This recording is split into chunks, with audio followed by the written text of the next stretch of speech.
بسم اللہ الرحمن الرحیم۔ محترم سامعین و ناظرین، السلام علیکم ورحمۃ اللہ وبرکاتہ۔ امید ہے اب اللہ تعالیٰ کے فضل و کرم سے خیریت سے ہوں گے۔ اللہ تعالیٰ آپ کو ہمیشہ اپنے حفظ و امان میں خوش و خرم رکھے۔ کڑوے گلاب سلسلے کا ولاگ پیش کرتا ہوں۔ آج کا عنوان ہے آسمانی مذاہب، جسے محمد سلیم بٹ صاحب نے اپنی کتاب ٹیکہ میں درج کیا ہے۔ شروع کرتے ہیں کڑوے گلاب سے۔ آسمانی مذاہب۔ اس دنیا کا ہر انسان گنہگار ہے، اور گناہ کا یہ سلسلہ ہے کہ بڑھتا ہی جاتا ہے اور کہیں رکنے کا نام ہی نہیں لیتا۔ انسانی جسم میں خدا نے احساس اور ضمیر نام کے دو پرزے ایسے ڈالے ہیں جو کبھی خراب نہیں ہوتے۔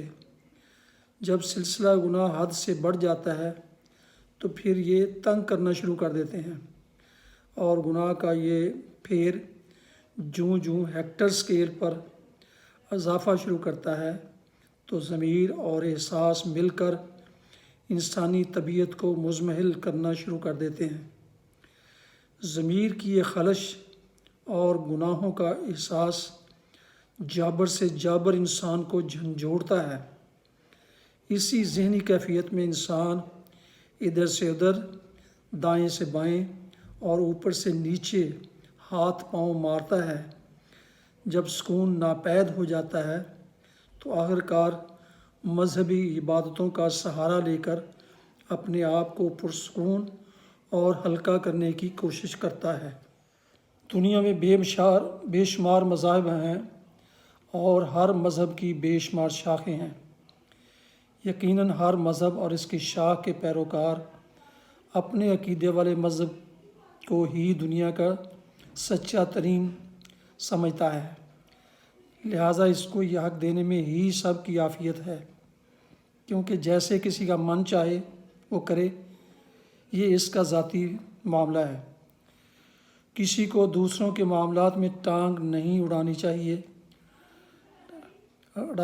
نہ اسے دوسروں پر زبردستی اپنا عقیدہ مسلط کرنا چاہیے۔ ہاں، البتہ کسی کے مثبت تبلیغ سے کوئی متاثر ہو کر اس کا اثر لے تو بھی یہ اس کا ذاتی معاملہ ہی رہنا چاہیے۔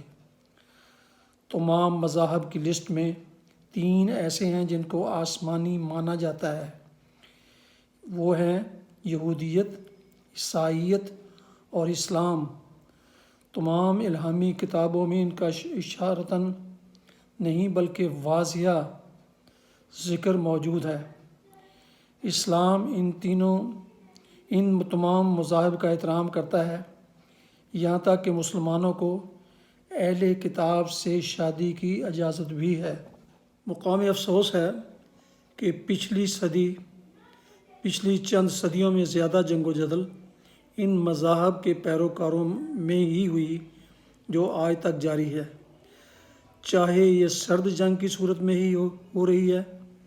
اب تک کروڑوں اربوں انسان اس جنگ مسلسل، جو کہ دراصل مذہبی جنونیت کی پرکار ہے، کی بھینٹ چڑھ گئے ہیں۔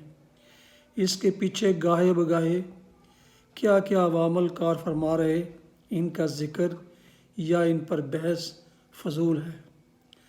مقام اطمینان ہے کہ عرصہ دراز کے بعد، جب کہ پلوں کے نیچے سے بہت سا پانی بہہ چکا ہے، اہل یہود نے دور اندیشی کا ثبوت دیتے ہوئے مسلمانوں کی طرف امن کا ہاتھ بڑھایا ہے۔ کیا بچپن کی ایک یاد نے ان کا یہ عمل واضح کرنے میں مدد دی؟ اسکول لائف میں بڑے بچے چھوٹے بچوں سے ٹافیاں چھین لیتے تھے۔ جب بچہ روتا کر لاتا تو دونوں ہاتھوں کی مٹھیوں میں ایک ایک ٹافی رکھ کر پوچھتے کون سی لینی ہے۔ یوں معصوم بچہ جس ہاتھ والی ٹافی بھی مانگتا، ایک سے تو بہرحال محروم ہو ہی جاتا۔ دیر آئے درست آیت کے مصداق پھر بھی بڑے بچے چھوٹے بچوں کی چھینی ہوئی چیزوں کا نصف دینے پر رضامند تو ہوئے۔ اب وقت آ گیا ہے ان تینوں مذاہب کے کرتا دھرتاؤں کو سوچنا ہوگا۔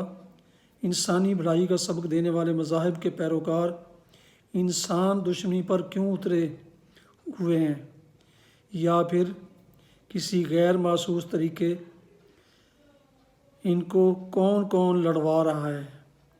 اگر یہ تینوں لڑ کر ختم ہو جائیں گے تو لاٹری کن کی نکلتی ہے؟ اب مثبت سوچ، عقل مندی، دور اندیشی اور وسعت قلبی سے کام لینے کا دور ہے، ورنہ سائنس کی اتنی ترقی میں نہ صرف انسان ختم ہوں گے بلکہ پہاڑ بھی کالے بن کر اڑیں گے۔ روسی طاقت بکھر جانے کے بعد کسی صحافی نے کسی اہم یورپی امریکی شخصیت سے پوچھا کہ کیا نیٹو سیٹو اب ختم کر دی جائیں گی؟ جواب آیا نہیں۔ پھر سوال ہوا کیوں، اب کس سے خطرہ ہے؟ کمیونزم تو ختم ہو گیا ہے۔ جواب آیا اسلام سے۔ یہ سب طاقت کا خمار اور نشے کی باتیں ہیں، انہیں اب چھوڑنا ہوگا۔ سوال یہ ہے کہ کیا عیسائیت کو کوئی ختم کر سکا ہے؟ کیا لاکھوں یہودیوں کے قتل کے بعد یہودیت ختم ہو گئی، یا وہ اور زیادہ طاقت بن کر ابھری؟ کیا اسلام کو ختم کیا جا سکتا ہے؟ یہ خام خیالی اب ختم کیجیے۔ مسلمانوں کی آپس کی دھینگا مشتی میں مشغولیت ہی ٹھیک ہے یا پھر ان کا سویا رہنا ہی بہتر ہے؟ سب کو ہوش کے ناخن لینے چاہیے اور آسمانی مذاہب کے پیروکاروں کو ایک دوسرے کو تسلیم کر لینا چاہیے۔ اسی میں سب کی بھلائی اور انسانیت کا بھلا ہے۔ ابھی آپ نے کڑوے گلاب سلسلے کا ولاگ آسمانی مذاہب سنا۔ نئے دوستوں سے گزارش ہے کہ وہ یوٹیوب چینل BA رشیدی کو سبسکرائب کریں اور ساتھ میں بیل آئیکن کو کلک ضرور کریں تاکہ ان کو یہ معلوماتی اور دلچسپ پروگرام اور ولاگز ان کو باقاعدہ بر وقت پہنچتے رہیں۔ اللہ تعالیٰ آپ کا حامی و ناصر ہو۔ اللہ تعالیٰ آپ کو، آپ کے بچوں کو، اہل و عیال کو اپنے حفظ و امان میں ہمیشہ خوش و خرم رکھے، آمین۔ السلام علیکم ورحمۃ اللہ وبرکاتہ۔